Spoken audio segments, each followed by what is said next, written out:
DDS at pro-China vlogger na si Mark Lopez winarningan na makukontempt sa kanyang mga reckless na pananalita. Di nakaporma ang kanyang angas kay Congressman Paduano.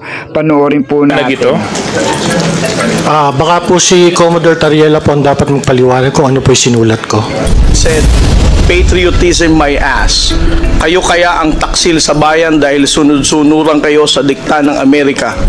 Ano po yung ating territory na inagaw o kinuha? What do you, wait, my point of order is, ito ang dahilan kung bakit ang hirap nating pagkaisahin ng mga Pilipino sa mga pagsasalita na katulad ni Mark Lopez na ganyan. Ang Pilipinas nag-water cannon din sa China. May I know where did you get that information? Was it in the news? Mr. Chair, wala po ako sinabing nag-water cannon sa China. Hindi, sinabi nyo ngayon lang. Hindi, ang sinabi ko po nag-water cannon sa Pilipinas. That's fake news, Mr. Chairman.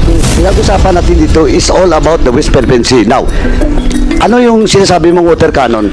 Pagka magpalusot, I warn you, you're under oath. What do you mean that the Philippines is using water cannon? Mr. Chair, ang sinabi ko nga po, ang Pilipinas po, nag-water cannon. Pwede po mag-water cannon. Hindi. Walang pwede. Sinabi mong mag-water cannon. Mr. Chair, sige po. Mr. Chairman, with this, Mr. Chairman. Mag-apologize po ako. Mali po ako. Sige po, fake news po ako.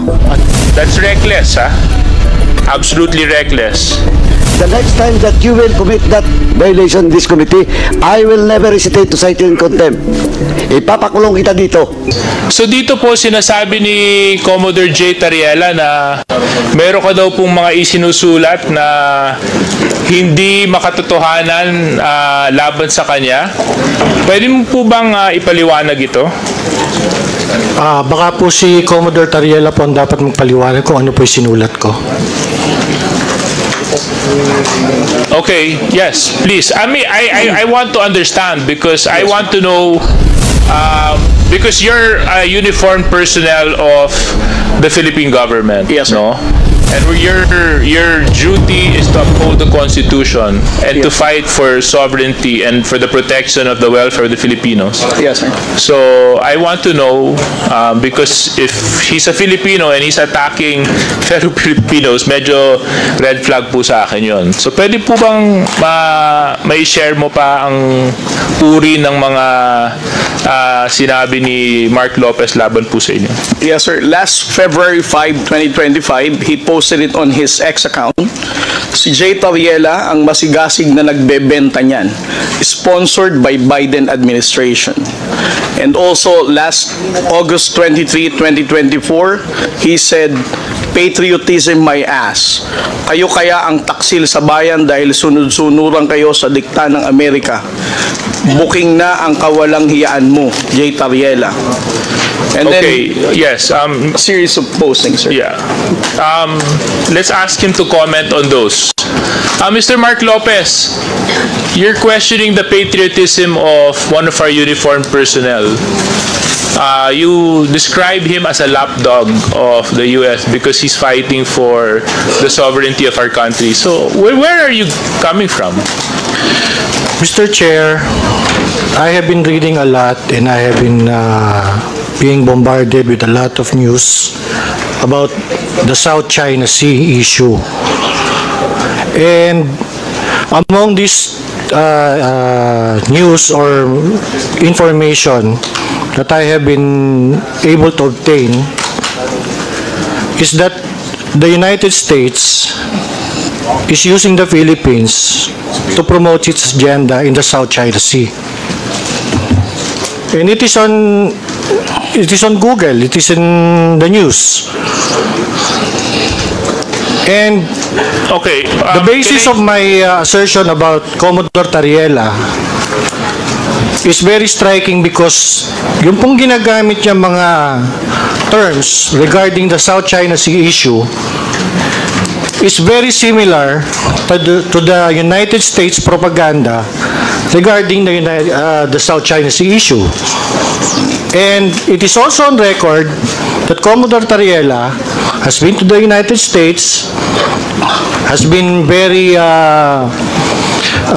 is very supportive of the assertive transparency that is being propagated by the United States in the South China Sea. Okay, thank you very much, Mr. Mark Lopez. Ang hindi ko lang po I'm trying to understand, no?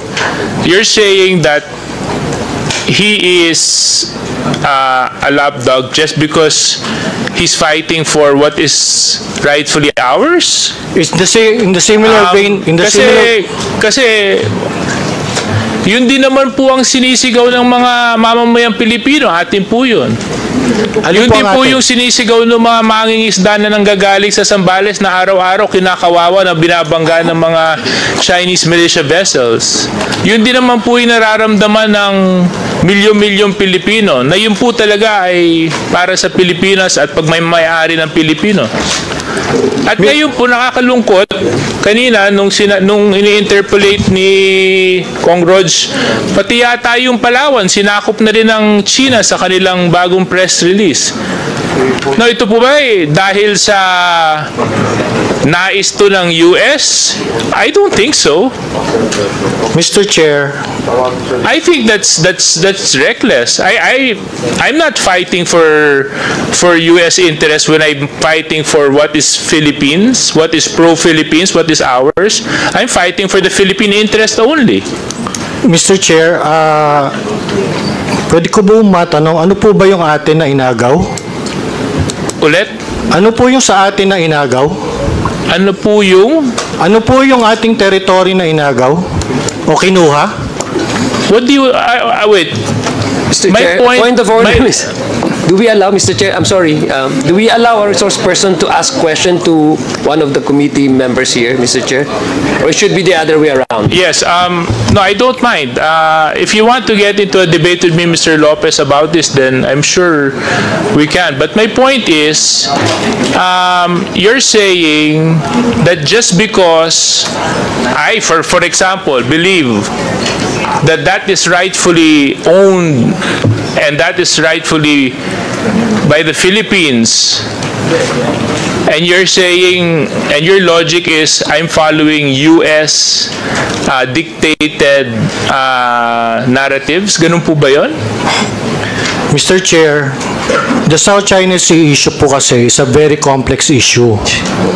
And ang nakakalungkot po kasi, ang Pilipinas po ang ginagamit because of our strategic location. The South China Sea issue is a anyway, Mr. Chair, can I request that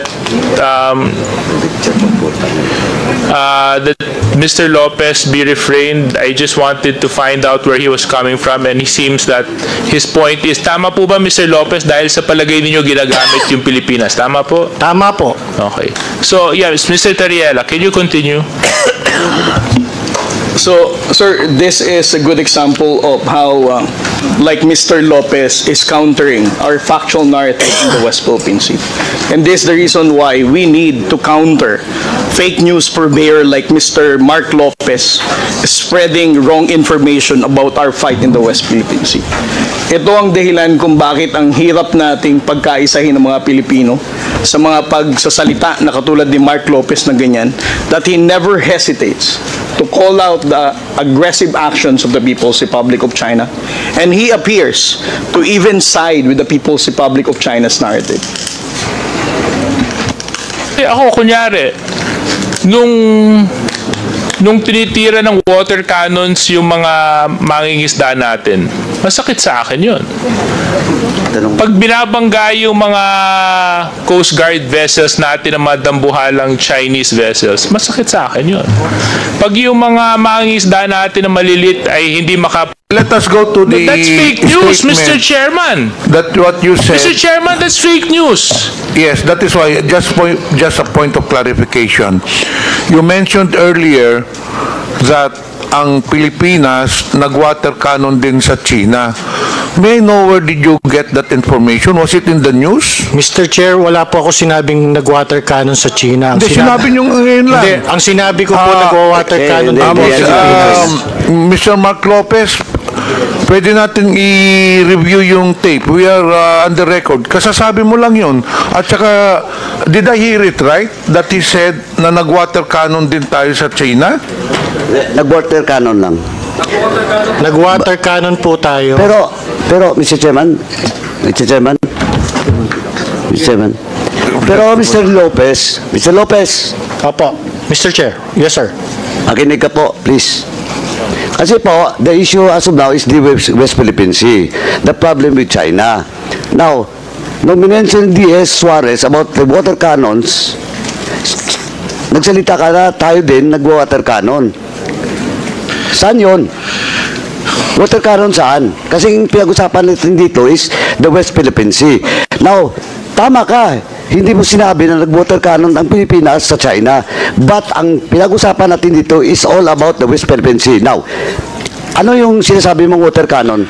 Mr. Chair, I premise my statement po kasi kanina sinabi ko po that the South China Sea issue is a complex issue Sandali po. Please answer my question.